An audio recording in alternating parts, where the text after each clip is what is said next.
బాలకృష్ణ గారి ఎపిసోడ్ అయితే మా అందరికి బాగా ఇష్టమైన ఎపిసోడ్, మీకు కూడా బాగా ఇష్టమైన ఎపిసోడ్.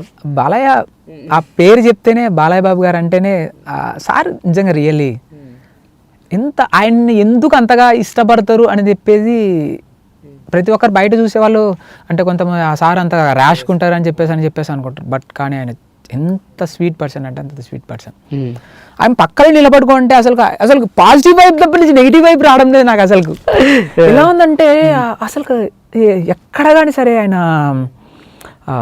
కోప్పడ్డం కానీ అంటే మామూలుగా ఆయన మాటే అంత తప్ప నుంచి ఆయన కోపడం అసలు లేనే లేదు అసలు. ఆయన ముందర పాడతానని చెప్పి నాకు భయమే లేదు అసలు. ఆ రోజు ఎందుకు భయపడలేదో నాకైతే లేదు అసలు. ఆయన చూస్తే నాకు పాజిటివ్ వైపు వచ్చింది నాకు అసలు.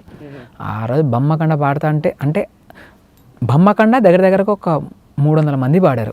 300 మంది లేకపోతే ఒక 30 మెంబర్స్ 50 మెంబర్స్ పాడారు. సో అంత సార్ తమ్మన్ సార్ అంటేనే ఒక వేరే లెవెల్ చేస్తారు. ఎందుకంటే ఒకరితో కాదు చాలా మందితో అంతమందితో చేస్తే ఆ డెప్త్ వచ్చింది. బట్ అలాంటిది నేను అక్కడ స్టేజ్ మీద పాడేటప్పుడు ఆ వైబ్ క్రియేట్ చేయగలిగా అంతే. ఆ డెప్త్ తీసుకురావాలంటే నా ఒక్కని వల్ల ఎవరి వల్ల కాదు. సో ఏంటంటే మెలోడీ సాంగ్ అనుకో ఏదో ఒకరికి అట్లా అది ఒక పంచ్ సాంగ్ కాబట్టి ఆయన పాడతా అంటే ఆయన స్టాండింగ్ ఓవేషన్ ఇవ్వడం అనేది నా లైఫ్లో అది అసలు మర్చిపోలేను. ఎందుకంటే అక్కడ ఎంతమంది స్టేజ్ అందరూ అంటే నేను బాగానే కొన్ని సాంగ్స్ కంపల్సరీగా లేస్తే ఒకరిద్దరు లేయడం కాదు అందరు లేచారు. సో అది నేను ఎప్పటికీ మర్చిపోను అది కూడా ఆ మూమెంట్ కూడా. సో బాలయ్య గారు హడావిడిగా అక్కడ సాంగ్ అయిపోయిన తర్వాత చూసిన తర్వాత కొన్ని పర్ఫార్మెన్స్ చూసిన తర్వాత వెళ్ళిపోయారంట. తర్వాత ఫోన్ చేశారంట మాట్లాడంట. అది రియల్లీ ఆ రోజు నేను మర్చిపోలేను డేట్. ఆ రోజు అసలు ఏంటి ఈరోజు ఏంది మన వరల్డ్ మ్యూజిక్ డే రోజు ఫోన్ చేశారు కాల్. నాకు ఆ డేట్ కూడా గుర్తుంది. సో 21th రోజు నేను నందమూరి బాలకృష్ణ గారిని మాట్లాడుతున్నానని చెప్పేసాను.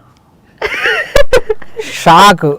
సార్ నమస్తే సార్ అంటే నేను ఆ రోజు కాంపిటీషన్ అయిపోయింది కదా తొందరగా వెళ్ళిపోయాను. సో మీతో మాట్లాడాలనుకున్నాను కానీ అక్కడ కుదరలేదు. ఏంటి విశేషాలు ఎలా ఉన్నారని చెప్పేసి ఆయన మాట్లాడడం ఏంటి. ఓకే ఏ హెల్ప్ కావాలన్నా చిన్న హెల్ప్ కావాలన్నా నన్ను అడగండి. మీరు నా నెంబర్ ఫీడ్ చేసుకోండి. మీకు ఏదైనా అవసరమైతే నాకు తప్పకుండా ఒకసారి కాల్ చేయండి. అప్పుడప్పుడు ఫోన్ చేస్తాను మెసేజ్ పెడతానని. అసలు అంటే ఎవరైనా బయట చూసేదానికి లోపల చూసేదానికి ఎంత తేడా ఉందో అసలు అప్పుడే అర్థమైంది నాకు. నేను పబ్లో పాడతాను కదా సాంగ్. నేను లైవ్ బ్యాండ్ పాడేవాడిని. సో లైవ్ బ్యాండ్ పాడేటప్పుడు కంపల్సరీగా ఆ టైం వచ్చిందంటే ఇంకా ఇప్పుడు మామూలుగా 9 to 12:30 వరకు అని అనుకోండి ప్రోగ్రామ్ అనుకోండి. 12:30 అంటే ఫస్ట్ హాఫ్ 10 అయిపోగా 10:30 అయిపోగానే అక్కడి నుంచి స్టార్ట్ అవుతుంది జై బాలయ్య అని. ముందు నుంచే కొంతమంది అరుస్తూ ఉంటారు. ఇంకా లాస్ట్కి వచ్చేసరికి జై బాలయ్య తప్పటి నుంచి ఎందుకు వస్తుంది ఈ విధంగా అంటే అప్పుడు అర్థమైంది. ఒక దగ్గర నుంచి చూసిన వాళ్ళకి ఆ విధంగా ఆయన గురించి అర్థమవుతుంది. సో నాకు అప్పుడు అర్థమైంది రియల్లీ అసలు ఆయన ఫోన్ చేసి మాట్లాడమైంది. మీ నాన్నగారు ఎలా ఉన్నారు, మీ అమ్మగారు చనిపోయారు కదా మీరు. అప్పుడు చెప్పాను మా అమ్మగారి గురించి. సార్ అంటే అప్పుడు ఎన్టీఆర్ వైద్య సేవ గురించి నడిచేటప్పుడు. సో అప్పుడు సార్ పెట్టిన వైద్య సేవ గురించి మా అమ్మగారు అంతో ఇంతో కొన్నాళ్ళు బతికారు సార్ అంటే అదంతా అంతే మా విధి అమ్మా. దేవుడు ఎలా రాసి పెట్టింటే అలా అంటే ఆయన దేవుని బాగా నమ్ముతారు. శివుడు అంటే ఇంకా ఇష్టం ఆయనకి. ఆ పాట పాడేటప్పుడు ఆయన ఓన్లీ కళ్ళు మూసుకున్నాడు. ఆయన నేను పాడుతుంటే ప్రతి ఒక్కటి హమ్ చేస్తున్నాడు. మంచి ఇష్టపడతారు. అండ్ ఇంతసేపు ఒక 10 minutes మాట్లాడినట్టు అందరు చదువుతాను. అందరు 10 minutes మాట్లాడారు. నాకు నేను చెప్పాను ప్రతి ఒక్క విషయం అంటే ప్రతి ఒక్కటి అడిగారు మీ పాట పాడింది. ఆ రోజు స్టేజ్ మీద శ్రీనివాస్ స్వాతిలో ముత్యమంత సాంగ్ చూసా ఎర్రగా తీసామన్నాడు. ఆయన పేరు గుర్తుపెట్టుకొని ఆ శ్రీనివాస్ అని కరెక్ట్గా నన్నే లేపడం అనేది కూడా ఆ రోజు ఎంత ఫాలో అవుతున్నారు అంటే ఫాలో అంటే ఆయన బిజీ షెడ్యూల్కి మనల్ని చూడడం అనేదే గొప్ప. అలాంటిది మనల్ని చూసి గుర్తుపట్టడం అనేది ఇంకా పేరు పెట్టుకొని మర్చిపోవడం అది లైఫ్లో అది మర్చిపోలేము. అది అనుకున్నాం ఇప్పుడు బాలకృష్ణ గారు నా పేరు గుర్తుపెట్టుకొని. మా ఊర్లో మా స్ట్రీట్ మొత్తంలో ఎక్కువ ఎన్టీఆర్ ఫ్యాన్స్ ఎక్కువ ఉంటారు. జూనియర్ ఎన్టీఆర్ మనం మొత్తం నందమూరి వంశం మొత్తం అంటే ఒక వేరే లెవెల్ ఇష్టం వాళ్ళందరికీ.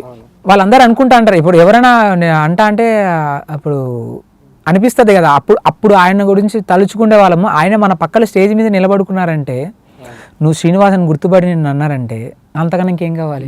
మీ స్టేట్కి నువ్వే హీరో. అలానే కాదు ఆ అచీవ్మెంట్ అని కొంతమందికి వచ్చిన దానిలో నేను ఒకడిని. ఎగ్జాక్ట్లీ. సో నేను అంటే నందమూరి గారు కాంపిటీషన్ ఉండడం ఒక ఎత్తు, అయిపోయిన 1 వీక్ తర్వాత కాల్ చేసి అందరితో మాట్లాడి ఎలా ఉన్నావు తెలుసుకోవడం, ఇట్స్ గ్రేట్. చాలా మందికి. సో ఒక్కసారి మా గురించి, మా ఆడియన్స్ గురించి బాలకృష్ణ గారికి బొమ్మ కంటే ఒక్కసారి మళ్ళీ ఒకసారి ఏమైనా ట్రై చేస్తాం? Yeah definitely.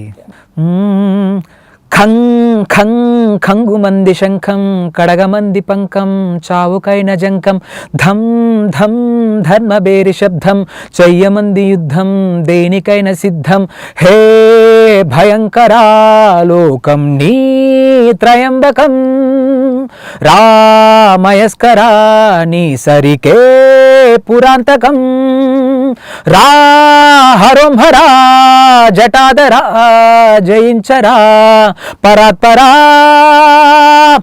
భమ్మకండా భమ్మకండా యోగమాయతో పాతరా భూమిపై రాతి జెండా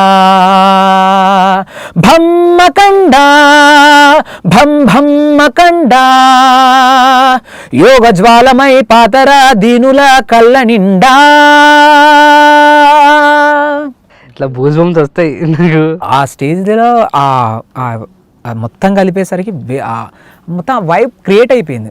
అది నటరాజ విరాజమాన కాల సర్పభూషణ పినాకపాని వల్లభ ప్రచండ చండ ధారిణ కాటివాటి కాపురాది నాదపాల లోచన హఠాటోప కంటలుంట విశ్వనాథ పాహిమా అంటానే ఆయన ఇలా కూర్చున్నారు.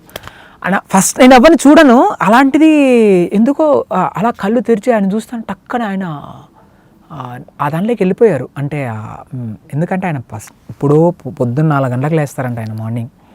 లేచి ఇక మొత్తం ఎక్సర్సైజ్ చేసి యోగా చేసి ఆయన పూజ చేసుకు ఇవన్నీ చెప్తే నాకు అనిపించింది, ఓహో ఆయన నిజంగా రియల్లీ అమేజింగ్ స్టార్లు. మరి ఇలా స్టార్లు అవుతారు. అది నిజంగా అది చాలా హ్యాపీ అనిపించింది.